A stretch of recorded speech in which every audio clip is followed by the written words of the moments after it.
Hello बच्चों, welcome to the channel. Class 11th का chapter number 12 चल रहा है, लिमिट्स एंड डेरिवेटिव्स।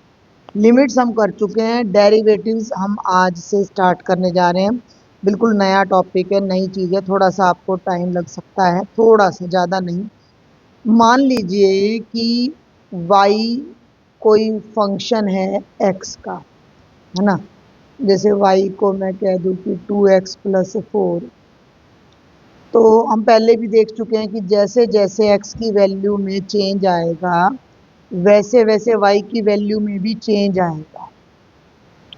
ज़रूरी नहीं है कि चेंज दोनों का सेम साइड में हो, कि भैया ये x है और ये y है, x बढ़े तो y बढ़े, x बढ़े तो y घट सकता है, x घटे तो y बढ़ सकता है और x घटे तो y भी घट सकता है।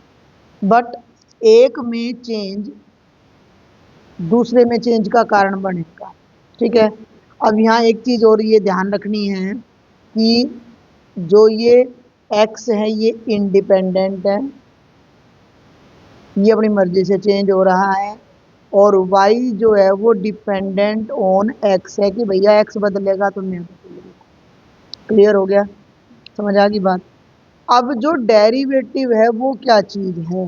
जो डेरिवेटिव है, डेरिवेटिव का मतलब होता है, पहले तो मैं इसका थोड़ा सा मतलब ही बता दूं, is the rate of change of one variable with respect to another variable. ठीक है, रेट ऑफ चेंज का क्या मतलब है? अभी जैसे मान लीजिए आजकल गोल्ड का बड़ा तेज रेट चल रहा है, कभी इतना है, कभी इतना है, फिर थोड़ा इतना है, फिर इतना है, फिर इतना है। ये तो हो गया गोल्ड का प्राइस। और फिर यहाँ आ जाती है गोल्ड की डिमांड, ठीक है। तो हमें ये देखना है कि इसके चेंज होने से डिमांड कितनी चेंज हो रही है। भाई रेट कम हो रहा है तो क्या डिमांड बढ़ रही है, और अगर रेट बढ़ रहा है तो क्या डिमांड कम हो रही है। तो उस इन दोनों को इकट्ठा स्टडी करना, दैट इज कॉल्ड डेरिवेटिव। मतलब एक चीज के साथ दूसरी बदल तो रही है, लेकिन उसको मेजर करना। रेट ऑफ चेंज का मतलब कितनी तेजी से या कितनी धीरे वो चीज बदल रही है, एक के बदलने का दूसरे के बदलने पर कितना असर पड़ रहा है, दैट इज कॉल्ड डेरिवेटिव। शुरू में अगर मैं इस साइड आपकी बुक पे आ जाऊं तो यहाँ आपको थोड़ी सी इंट्रो वगैरह भी इन्होंने दे रखी है कि ये कहता है कि there are several real life situations where as a process of needs to carry out. क्या कहता है कि देखो, एक तो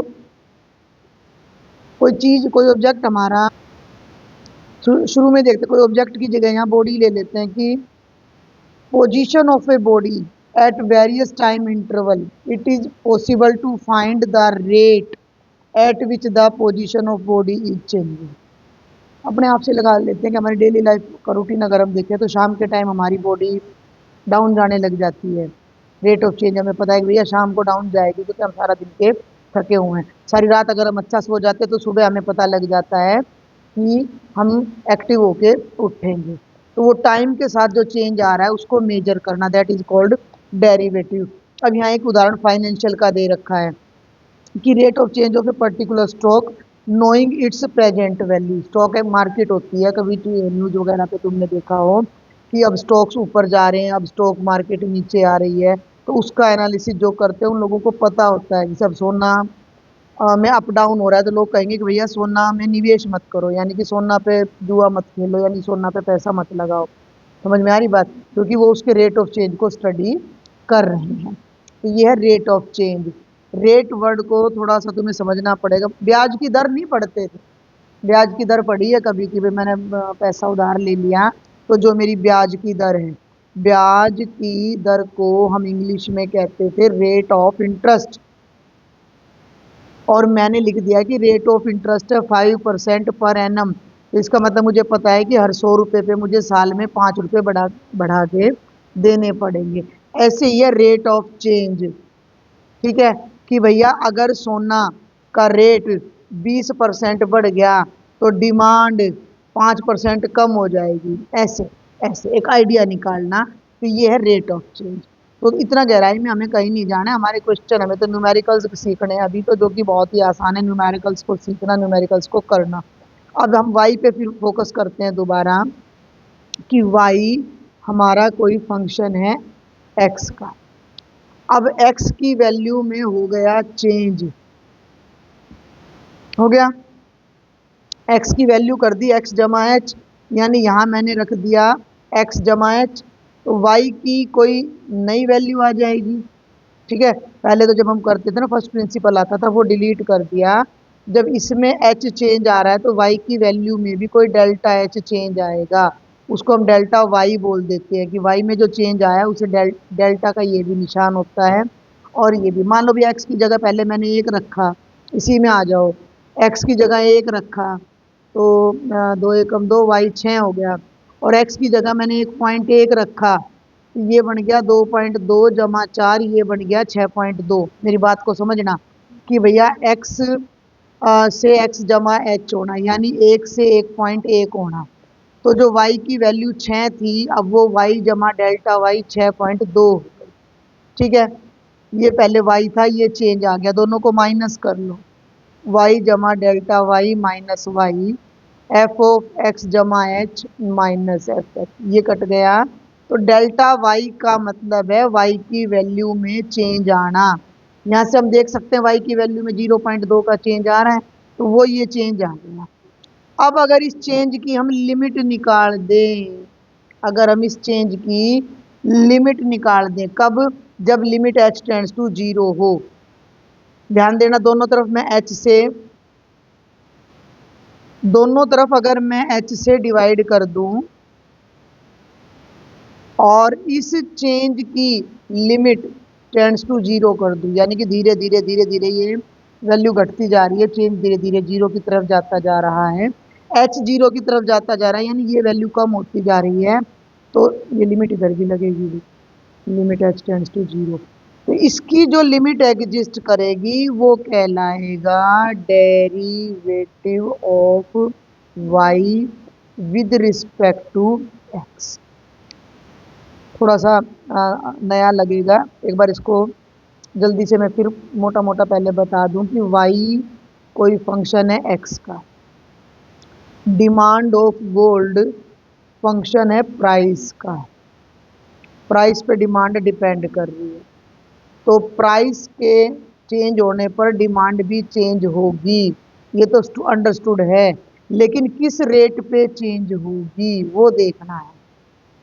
रेट को मेजर किया जाता है, उसके लिए क्वांटिटी निकाली जाती है, एक नंबर निकाला जाता है कि भैया अगर प्राइस मेरा गिर जाए 50% तो मेरी डिमांड एकदम 70% बढ़ गई, तो वो जो नंबर हमने दिया वो डेरिवेटिव कहलाता है। ठीक है, तो derivative is the rate of change of one variable यानी demand with respect to another variable यानी प्राइस। क्लियर हो गया? ठीक है, तो इसको मैंने थोड़ा सा यहाँ समझाने की कोशिश की है कि वाई एक्स का एक फंक्शन है, एक्स बदल के एक्स जमा एच हो गया, यानी एक्स की जगह नई वैल्यू रख दी एक्स जमा एच, तो वाई की भी नई वैल्यू आएगी वाई जमा डेल्टा वाई, दोनों को माइनस करने से ये वाई की वैल्यू का चेंज आ गया, ये यहाँ पर आ गया। इसका जो लिमिटिंग केस है, लिमिटिंग केस का मतलब है कि ये जो चेंज है ये धीरे धीरे कम होता जा रहा है, एच टेंड्स टू 0 का मतलब जो 1.1 था वो 1.001 होके मतलब बहुत कम होता चला जा रहा है वो चेंज। इन दैट केस इसका जो सॉरी, इसका जो आंसर आएगा वो हमारा y का डेरिवेटिव कहलाएगा विद रिस्पेक्ट टू x। अब हम जो सबसे पहले इसमें सीखने जा रहे हैं, जो फर्स्ट हमारी डेफिनेशन है उसमें केवल एक फिक्स पॉइंट पर हम डेरिवेटिव सीखने जा रहे हैं।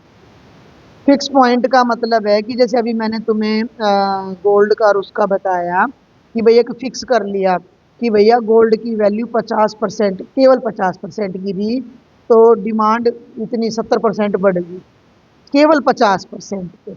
अगर गोल्ड का प्राइस 40% गिरता है तो हम उसके बारे में बात नहीं करेंगे। ठीक है, एक चीज को फिक्स कर लिया। तो अभी हम चेक करने जा रहे हैं derivative of function at A point A. पहला टॉपिक हमारा ये है कि डेरिवेटिव यानी उसमें कितना चेंज आ रहा है, उसका measurement, derivative of a function कह लो या डेरिवेटिव ऑफ एफ एक्स कह लो at x is equal to a. Fix point पे अभी बस बात करेंगे। एक बार इसको पढ़ते हैं क्या कहता है। Suppose F is a real valued function and A is point in its domain. Domain का तो ध्यान रखना ही है, कोई भी फंक्शन अपने डोमेन में उसके डेरिवेशन हम देखेंगे।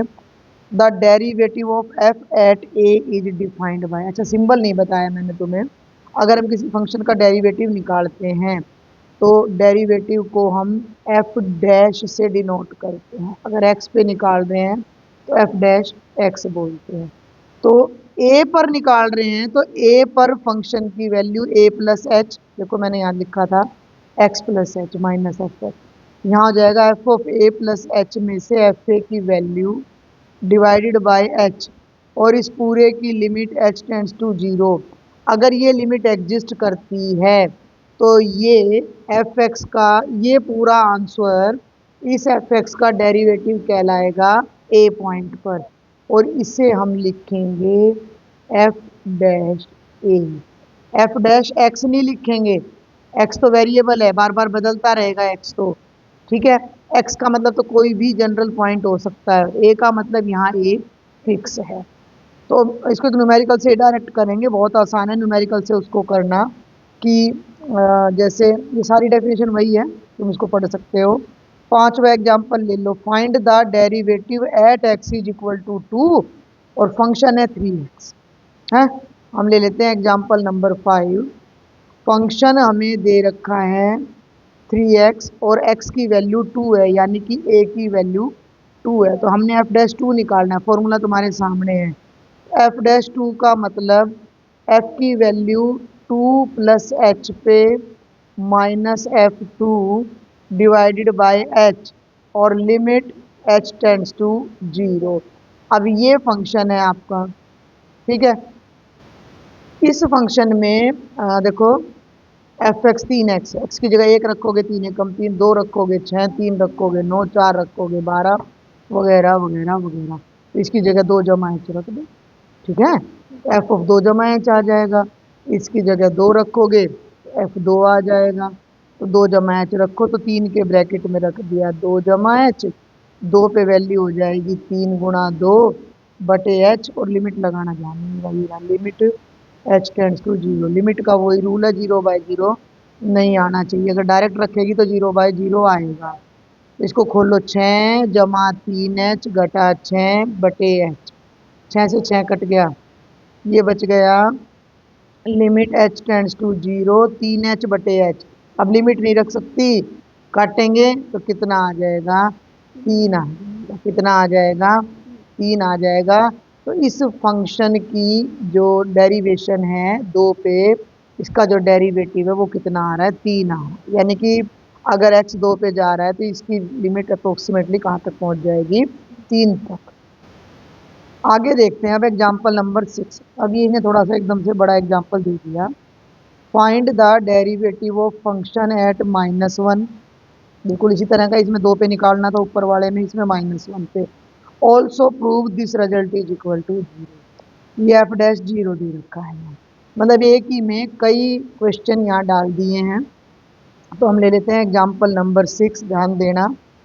एफ, इसके लिए पता है मैं कई बार सजेस्ट करती हूँ कैलकुलेशन अलग से कर लो, ठीक है भाई। हमें -1 पे डेरिवेटिव निकालना है, तो बेटा जी -1 पे डेरिवेटिव का मतलब है f of -1 plus h minus f of -1 बटे एच, और limit h tends to zero, ठीक है। यहाँ भी मैं इसको अलग कलर से, लाइट कलर से हाईलाइट कर देती, ये है लिमिट एच ए, दिख रही है। अब एक बात है कि जो ये सॉल्यूशन है ना, अगर मैं सारा यहाँ करूँगी ना ऊपर तो खिचड़ी बन जाए। उससे बेहतर है कि हम इसको अलग निकालें, इसको अलग निकालें, फिर घटा के अलग निकालें और डायरेक्ट इसके अंदर पुट कर देते हैं। तो इस वैल्यू को अलग सॉल्व कर लो, है ना। थोड़ा देखो बुक वाले के पास तो क्या होता है कि भैया ये, अब इसमें तुम्हें होच पोच नहीं लग रहा, अपने में तो होच पोच लगेगा। तो इसको सॉल्व करते हैं अपना सबसे पहले एफ ऑफ -1 प्लस एच, क्योंकि ये चीज़ ना फंक्शन थोड़ा सा लंबा है, ये है फंक्शन।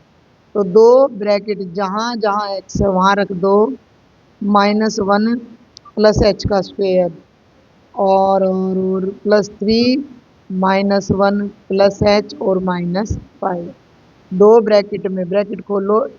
मैं h-1 मान रही हूँ इसको, है -1 जमा एच के स्क्वेयर की जगह मैं इसे h-1 का स्क्वेयर कर दूँ, a माइनस बी का स्क्वेयर हो गया, तो a की 2 जमा बी की 2 घटा 2 ए बी घटा 3 जमा 3 एच और घटा का 5 आ गया। ब्रैकेट खोल दें, 2h स्क्वेयर, टू को पहले इससे कर रही, 2 दूनी 4h जमा 2 घटा 3 और घटा 5 हो गया -8 प्लस 3h। लाइक टर्म्स को इकट्ठा कर दो, 2h स्क्वेयर -3h और +3h -h -6 आ गया। इसको 1 नाम दे दो, मान लो इसको 2 नाम दे दो। अब ले लो एफ ऑफ -1, तो फंक्शन के अंदर x की जगह -1 रख दो, दो ब्रैकेट में -1 का स्क्वेयर, 3 ब्रैकेट में -1 -5, 2 घटा 3 घटा 5 माइनस का 6 आ जाएगा। ये हो गया नंबर 3।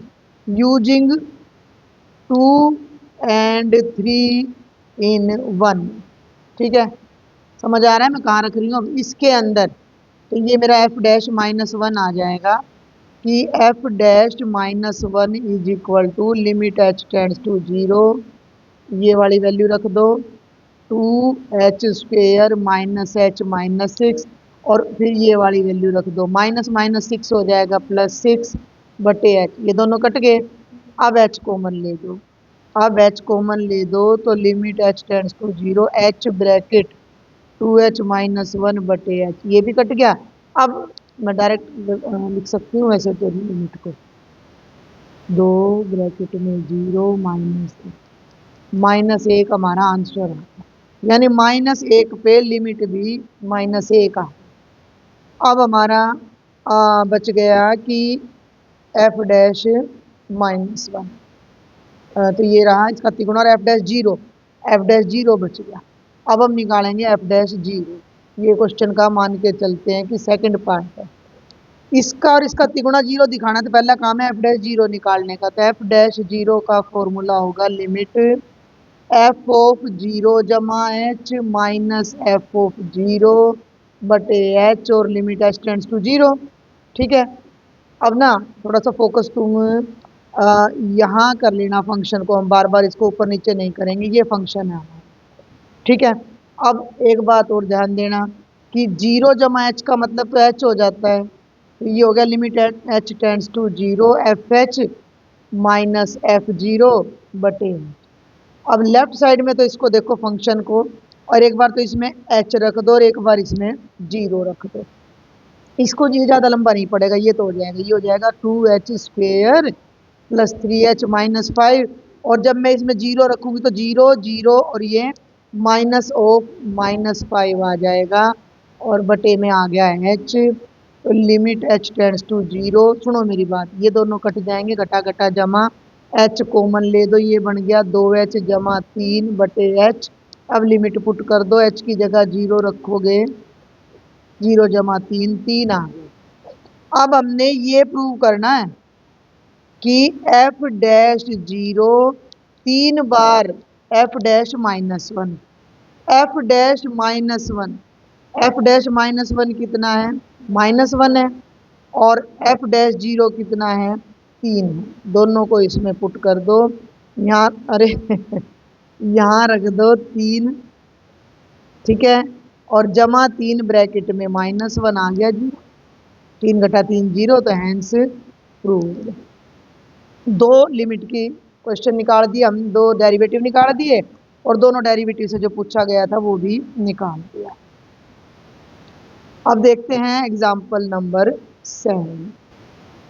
अब कहता है एग्जाम्पल 7 में find the derivative of sine x at 0, trigonometric functions भी आएंगे, एफ एक्स साइन एक्स है, एक्स की वैल्यू 0 है, तो एफ डैश 0 का मतलब है limit f of 0 plus h minus f of zero सारे के बटे एच और limit h tends to zero. ये हो गया limit h tends to zero f of h minus f of zero बटे एच। ये हो गया limit h tends to zero f h sine h f zero sine zero बटे h. Sine zero कितना होता है? साइन जीरो जीरो होता है, तो ये बन गया साइन एच माइनस जीरो बटे एच। जीरो को घटा दो। लिमिट तो सबसे लास्ट में रखनी है जब जीरो बाय जीरो सब खत्म हो जाए। साइन एच बाय एच ये डायरेक्ट आइडेंटिटी अभी लिमिट में आई है, कितना आ जाएगा? 1।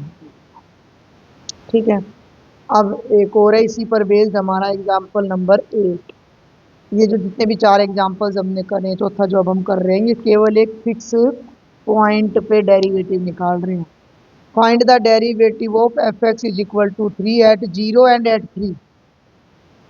स्टेटमेंट एक बार में समझ में ना आए तो 2 बार पढ़ लिया करो। फंक्शन ही कांस्टेंट, और जो कांस्टेंट फंक्शन होता है उसमें कोई चेंज नहीं होता है ना।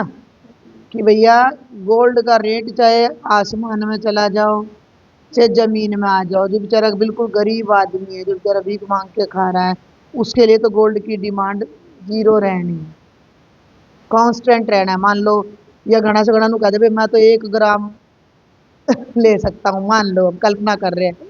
अब यूं कहते भैया गोल्ड के रेट कति कम हो गए, ले लेना भाई मैंने तो इतना ही लेना है, बढ़ गए मैंने तो इतना ही लेना, कांस्टेंट। अब जो चीज कांस्टेंट है उसमें कोई चेंज नहीं आएगा। कुछ बच्चे होते हैं क्लास में, चाहे उन्हें प्यार से समझा लो चाहे पीट लो, नो चेंज, तो डेरिवेटिव 0। मेरी बात को समझिए, मैं जो तुम्हें एडवांस में पहले बता रही हूँ, मैं इस क्वेश्चन को सॉल्व बाद में करूंगी। ये एक कांस्टेंट फंक्शन है और ये कह रहा है कि इसका 0 पे भी तुम डिफरेंशिएशन निकालो, डेरिवेटिव निकालो, और 3 पे भी डेरिवेटिव निकालो। इस फंक्शन का चाहे किसी पॉइंट पे डेरिवेटिव निकाल लो, इसमें चेंज नहीं आना, क्योंकि डेरिवेटिव क्या होता है? Rate of change. अब इसने यहाँ भी 3 रहना, यहाँ भी, यहाँ भी, यहाँ भी, यहाँ भी, इसमें कोई चेंज ही नहीं आ रहा, 0 चेंज है, तो रेट ऑफ चेंज भी 0 रहेगा, तो इसका डेरिवेटिव 0 आएगा। अब मैं तुझे करके दिखाती हूँ। पहले हमने 0 पे निकालना है, तो एफ डैश 0 का फॉर्मूला होता है f of 0 plus h minus F 0 by h, और लिमिट एच टेंड्स टू 0। हाँ, आधा तो पता है, टीचर पढ़ा रहा है ना, जब भी चीज़ें याद हो जाती हैं। एफ डैश 0, और यहाँ पे ये हो गया limit h tends to 0, f की वैल्यू एच पे, एफ की वैल्यू 0 पे बटे एच। अब इसमें चाहे तुम एच रख लो चाहे 0, इसमें 3 ही रहना है।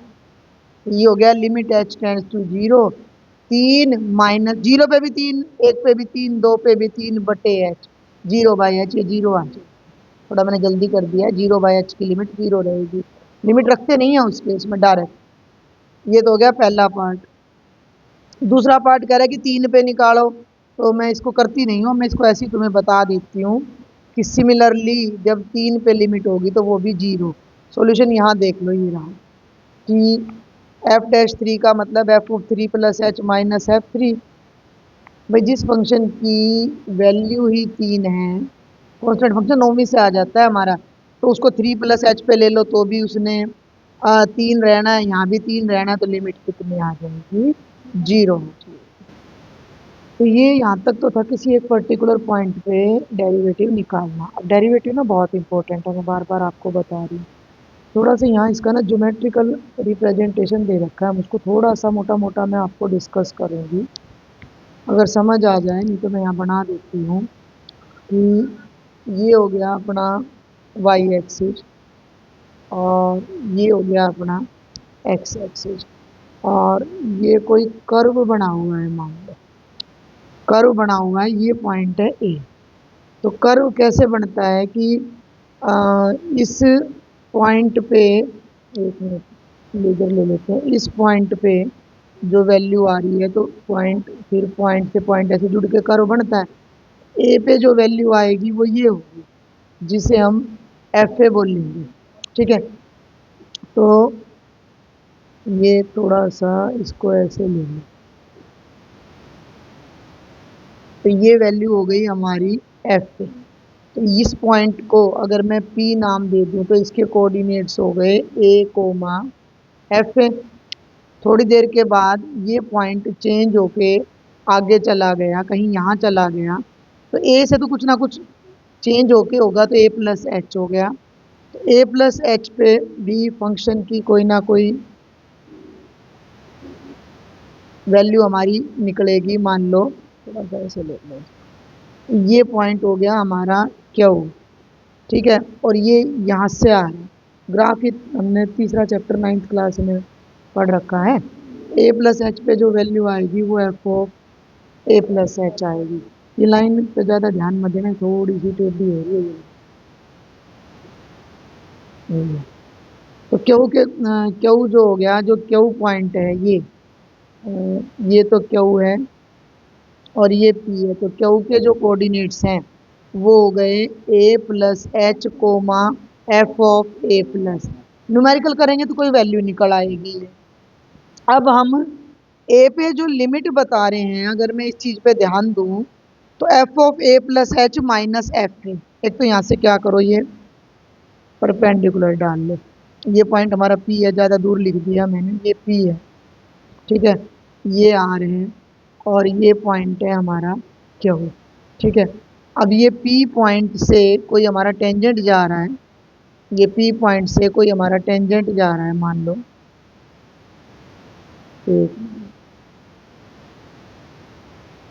थोड़ा सा इसको डॉटेड ले दिया मैंने।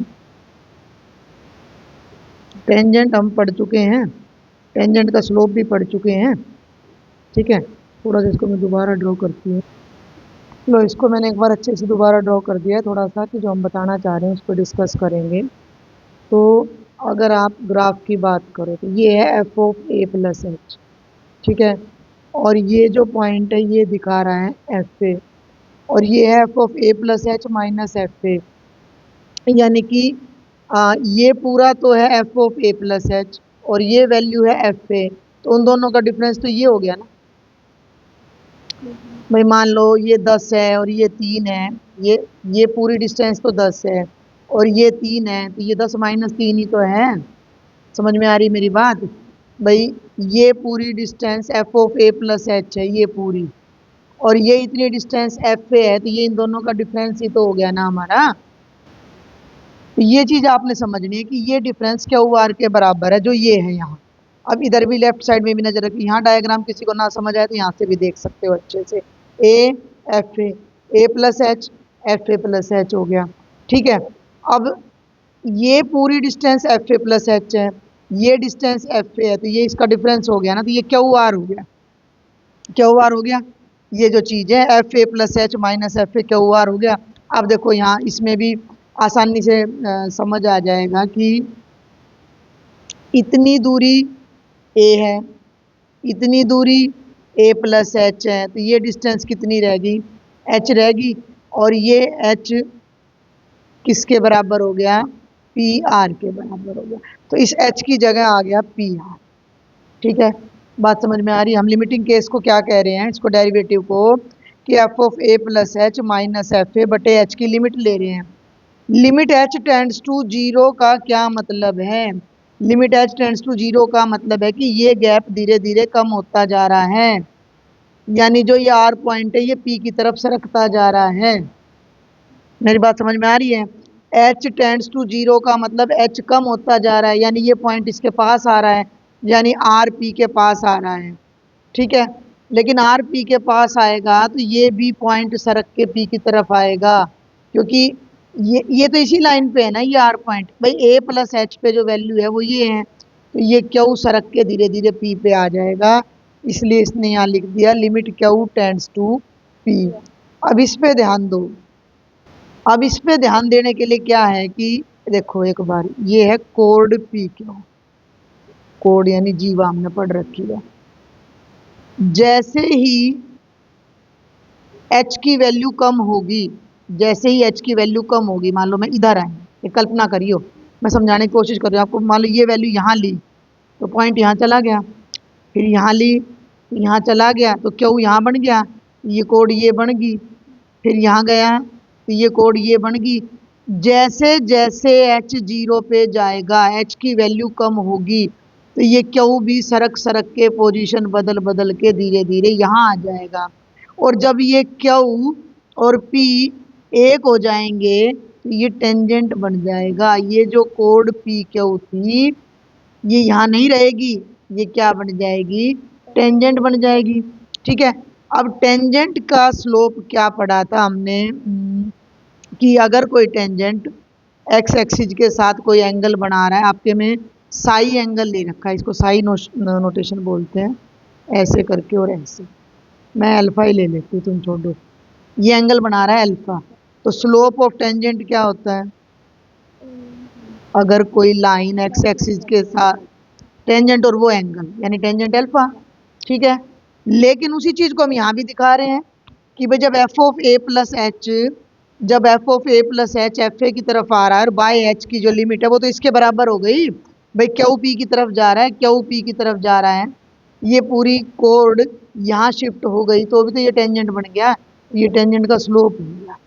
तो डेरिवेटिव को एक इस तरीके से और याद रखना है, आगे यूज भी आएगा 12th क्लास में, कि derivative is the slope of tangent to the curve at that point, कि limit of f of a plus h minus f a by h और एच टेंड्स टू जीरो है, तो ये tangent alpha के equal है। यानी कि किसी भी फंक्शन का किसी एक पॉइंट पे, ए पॉइंट पे, अब ये जो डेरिवेटिव है ना वो slope of tangent at point P दिखाता है। पी क्यों दिखा रहा है, क्योंकि पी ए पे, ये पी पे है।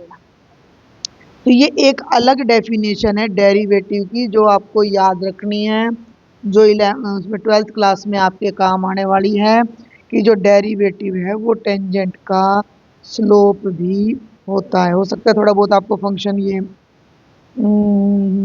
कहाँ लिख रहा है इसने कुछ, मैं सोची कि हाईलाइट कर दूं, ये रहा, thus limits runs out to be equal to the slope of tangent. ठीक है, तो अगर नहीं समझ आए तो फिर बताना, इस ग्राफ को मैं फिर समझाने की कोशिश करूंगी। तो आज इतना ही, बाकी नेक्स्ट वीडियो में करेंगे। Thank you.